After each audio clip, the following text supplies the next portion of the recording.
Hi, everyone. Thanks so much for hanging out with us here on the Daily Racing Form YouTube channel. Subscribe to the YouTube channel below if you can. I'm Gino Buccola alongside David Aragona. We're going to head on out to Gulfstream Park. A couple Sunshine Stakes races this weekend. It's kind of a state bred Saturday all over the place. Not much on the graded stakes menu, but at Gulfstream Park, they'll be shining a spotlight on some of the Florida bred runners. And we'll move to race number 5 for the Sunshine Filly and Mare Turf to start things out. 1 mile on the turf course here, David.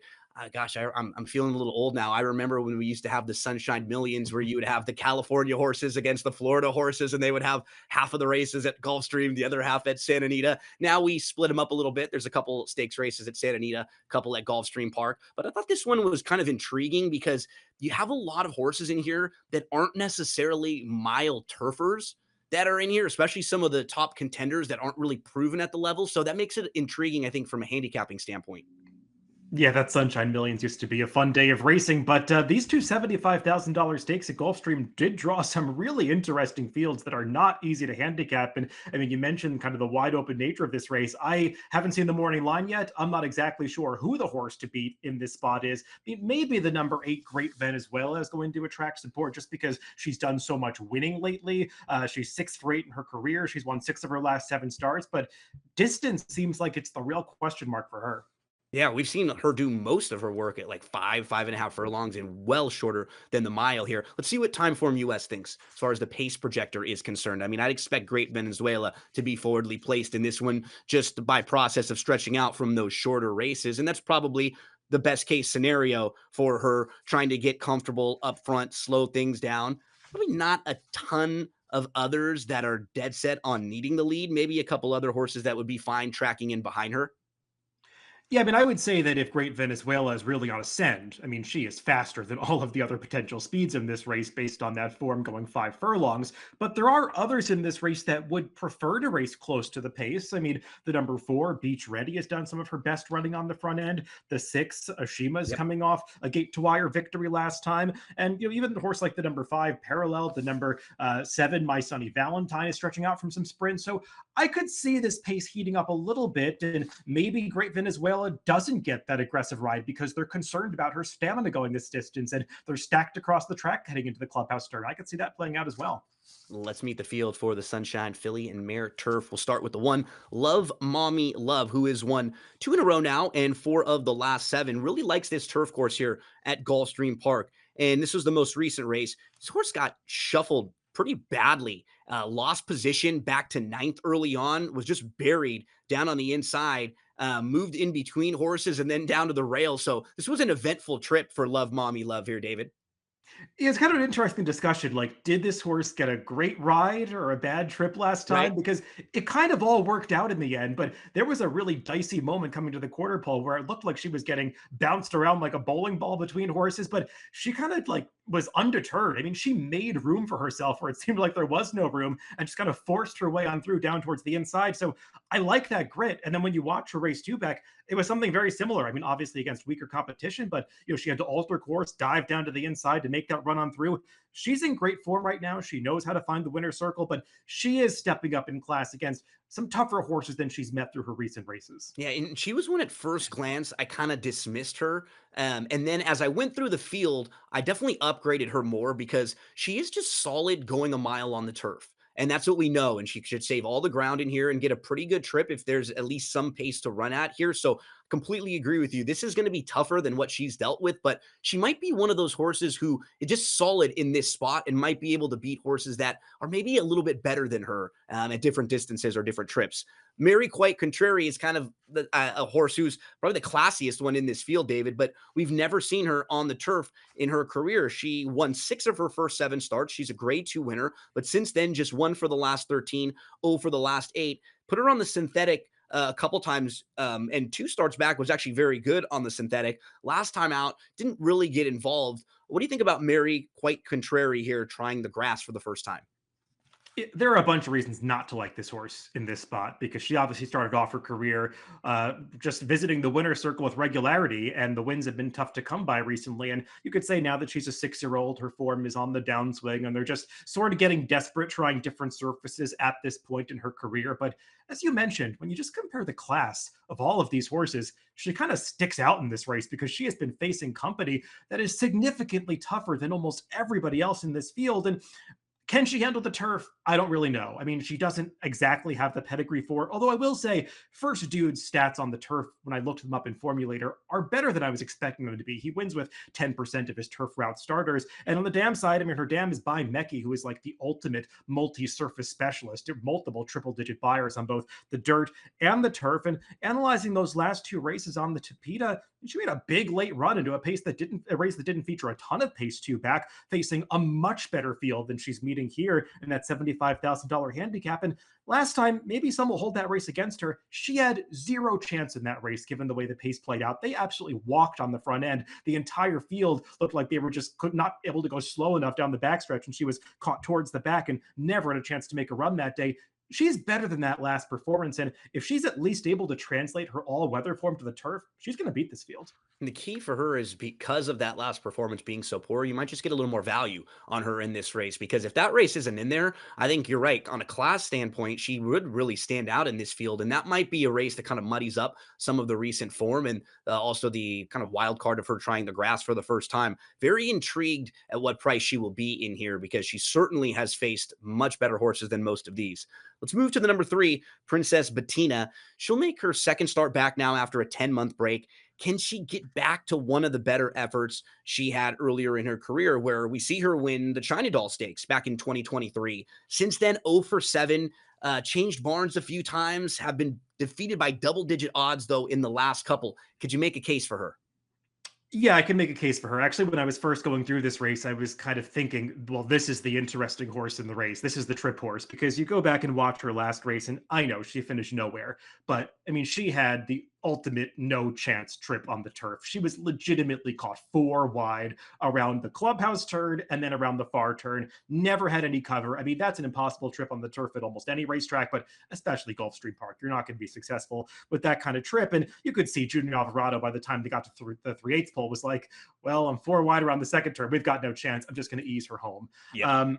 The problem with Princess Bettina, though, is you start to go back through her form, and the good efforts have gotten less and less frequent. And it just feels like she's really difficult to trust to show up. And while I like that she's now in Brian Lynch's barn, who had a big Gulfstream meet, last time around, he seems to be off to a good start this year. I watched some of her workouts coming into that return race, and she was getting outworked by some horses in the morning. I just kind of wonder where she's at this point in her career. So I don't fully trust her, but if she's a big price, I'll use her somewhere. Beach ready, gets back to the turf for her first try against Stakes Company. She's been a little better overall on the synthetic than on the turf. She's just run more on the synthetic than on the turf. Wonder what kind of trip they could get with her. Perhaps sitting close behind Great Venezuela. You mentioned one of the horses who we could see being forwardly placed in here. She showed speed and cleared off last time out, going a mile on the turf, then faded to finish fourth. Where do you think she stacks up with this group? I mean, I just feel like she wants to be forward. She's not really fast enough to go to the front if they go a quick pace, which seems like it's a possibility in here. And while she's coming into this race with some decent speed figures, I mean, she did most of her winning against some weaker competition. It just feels like she's been a little bit exposed against, that optional claiming company recently, where she was formerly doing a little better against the starter foes. And she's just a horse that I have some real questions about her class coming into this race, where it seems like some others are actually dropping down into a softer spot. She's moving up. Parallel was third in a race on the synthetic last time out behind race rival Ashima, who we'll talk about next. Parallel, though, has won the last 2 times she was on the turf. She returns to the grass here. Second start back off a short little break. What do you think about Parallel in this spot? She's another one that just feels like she's got to get a little faster coming in here. I mean, she wants to get that stalking trip, and we'll see how fast she has to go to get into that position. But she was no match for Ashimo last time on the all-weather surface. She's going back to turf here. She's had more success on the turf, finishing in the exact in 5 of 6 starts, but most of those did come against weaker company than this. So I just feel like she's got some things to prove. We've mentioned her name a few times. Ashima is in really nice form right now. She has won 3 in a row, trying to make it 4, but all of her victories have been on synthetic surfaces. Here she is, David, wiring this group. She got the lead. She slowed it down. She held off rivals for her third straight win, and she's not a need the lead horse at all. We've seen it in her starts prior to this. She was able to sit off the pace fine. So this is impressive, and she's in good form right now. And speed figure wise, she's run similar speed figures on turf as she has on synthetic. She just hasn't been able to get those wins on the turf. And I don't think she's some need the lead type. I think she just found herself in front last time because there wasn't a whole lot of speed in that race, and it certainly worked to her advantage. And she's got those 3 wins in a row. Do note that 2 of them came in beaten $8,000 claimers, so she has been facing much weaker competition prior to that last race. But it did seem like she took a step forward off the claim for this new barn that I'm not that familiar with, but obviously has sent out some winners so far at this Gulfstream Park meet. And you can point to that one race back in March of 2024 where she did earn an 82 buyer on the turf. That's right in line with her best synthetic race. So maybe there's some evidence that she can run as well on the turf. She's just another one that's really stepping up in class here. We have my Sunny Valentine, who has won 4 in a row on synthetic. So some sharp horses here back to back. Now this one gets back to the turf, kind of similar resume that we were talking about with Shima. 0 for 7 on the grass. The speed figures aren't that much different though from the speed figures on the synthetic. Just been able to get way more victories on synthetic surfaces. My Sunny Valentine, maybe a horse so I could project being forward in here. Do you think this one has a shot getting back onto the grass? Yeah, I mean, I was watching the replay of her last race at Woodbine, where she was first off the claim for this new connections, but didn't look like she was going to get there in mid-stretch. I mean, she looked like she was going to finish third, and then she found another gear to battle back between horses, and I think that just speaks to a horse that really is in good form right now for her to extend that winning streak to 4 in a row. But as you said, those were all one-turn synthetic races. She's 0 for 7 on the turf. The one point I'll make about her turf races, though, is she really seems to dislike that main turf course at Woodbine, which some horses don't care for. Her one good turf race did come at Gulfstream Park, going a mile, by far her best turf buyer, a 77. And that doesn't put her that far off being a contender in this race. I still would need a price on her, but I do want to make that interesting point that maybe Gulfstream turf works for her a little better.